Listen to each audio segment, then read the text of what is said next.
বাবু হবার পর ও অপারেশনের পর আমার মাথা থেকে খুব চুল পড়ে যাচ্ছিল, যে জন্য আমার স্ক্যাল্প দেখা যাচ্ছিল। তো আমি এই তেলটা বানিয়ে ইউজ করার পর দেখলাম যে আমার চুল পড়া একদম কমে গেছে।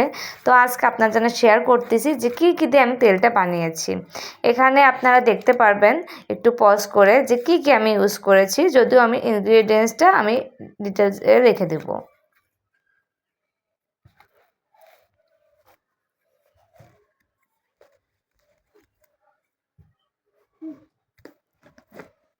একটা পাত্র নিয়েছি উঁচা দেখে, তারপরে জালটা একদম স্লো রেখে সবগুলো উপকরণ আমি এর মধ্যে এখন দিয়ে দেব। প্রথমে আমি নারকেল তেল দিয়ে নেব।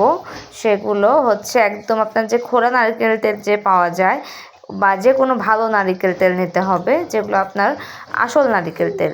আসল নারকেল তেল সাধারণত শীতে জমে যায়, এটাই হচ্ছে তার প্রমাণ।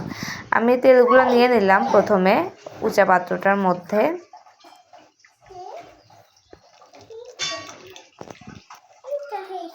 তারপর একে একে সবগুলো উপকরণ দিয়ে দেব। জালটা কিন্তু একদম লো থাকবে, জাল হাই দেওয়া যাবে না।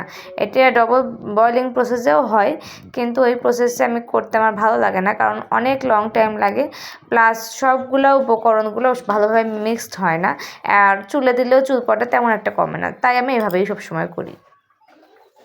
এগুলো নিম পাতা, তারপর আপনার কালো কেশর, অ্যালোভেরা, মেহেদি গুঁড়া, আমলকি গুঁড়া, মেথি গুঁড়া, মিক্স চুলের যে আপনার প্যাক পাওয়া যায় সেগুলো আছে, পেঁয়াজ খোসা সহ টুকরা করা আছে, কালো জিরা আছে। এছাড়াও দেওয়া যায় লেমন গ্রাস, কারি পাতা, জবা ফুল, গাঁদা ফুল। আমার কাছে ওগুলো নেই তাই আমি দিতে পারলাম না, যেগুলো আছে সেগুলো দিয়ে দিচ্ছি। দিয়ে আমি এগুলো একদম ডুবো ডুবো করে রেখে দেবো তেলের মধ্যে, যেন সুন্দর করে সবগুলোর যে নির্যাস সেটা তেলের মধ্যে চলে যায়। এটা আমি রাখবো আপাতত যতক্ষণ না পর্যন্ত এগুলো একদম সিদ্ধ না হয়ে যায় তেলে, ততক্ষণ পর্যন্ত।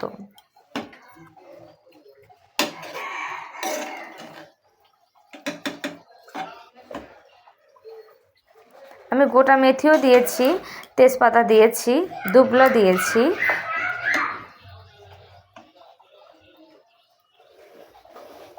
এবং সবশেষে যখন নামাবো, তারপর ঠান্ডা হওয়ার পর ভিটামিন ই ক্যাপসুল, যেটা চুলের জন্য, সেটা আমি 4-5টা মিশিয়ে রেখে দেবো। বা আপনি যখন চুলে তেলটা দেবেন তখনও মিশিয়ে নিতে পারেন, কোনো প্রবলেম নেই।